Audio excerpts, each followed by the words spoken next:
ఈ నెల చివరి వారంలో తెలంగాణ అసెంబ్లీ బడ్జెట్ సమావేశాలు జరగనున్నాయి. బడ్జెట్ సమావేశాల ఏర్పాట్లపై మండలి చైర్మన్, స్పీకర్ ఉన్నతాధికారులతో సమీక్ష నిర్వహించారు.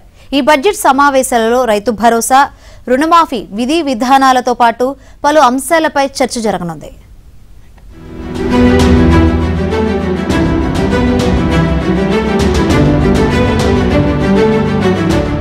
ఈ నెల 24 నుంచి అసెంబ్లీ బడ్జెట్ సమావేశాలు నిర్వహించాలని తెలంగాణ ప్రభుత్వం నిర్ణయించింది.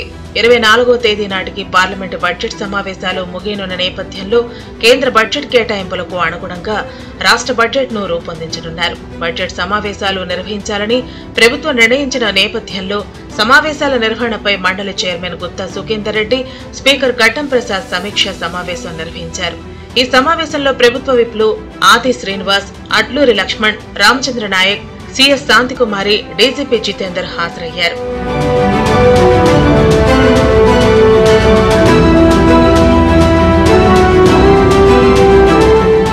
పార్లమెంటు ఎన్నికల ముందు జరిగిన ఓట్ ఆన్ అకౌంట్ బడ్జెట్ సెషన్లో 4 నెలల కాలానికి బడ్జెట్ ఆమోదం తెలిపారు. 24 నుంచి జరగనున్న సెషన్లో 8 నెలలకు బడ్జెట్ ఆమోదించనున్నారు. ఇప్పటికే బడ్జెట్ పై ఆర్థిక శాఖ మంత్రి భట్టి విక్రమార్క శాఖల వారీగా సమీక్షలు నిర్వహించి బడ్జెట్ పై ఓ అంచనాకు వచ్చారు. అయితే కేవలం బడ్జెట్ మాత్రమే కాకుండా పలు అంశాలపై ఈ సమావేశాల్లో చర్చించాలని ప్రభుత్వం భావిస్తోంది.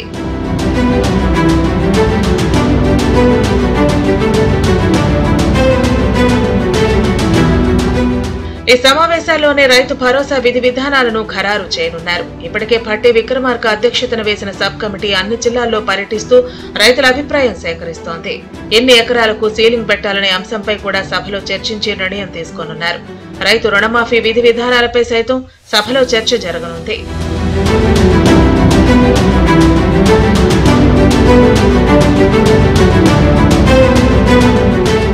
రైతు కమిషన్, విద్యా కమిషన్ ఏర్పాటు చేయాలని ప్రభుత్వం నిర్ణయించింది. దీనిపై సభలో చర్చించే నిర్ణయం తీసుకోనున్నారు. ఇవే కాకుండా తెలంగాణ రాష్ట్ర చిహ్నం, తెలంగాణ తల్లి విగ్రహం ఏర్పాటుపై చర్చ జరిగే అవకాశం ఉంది.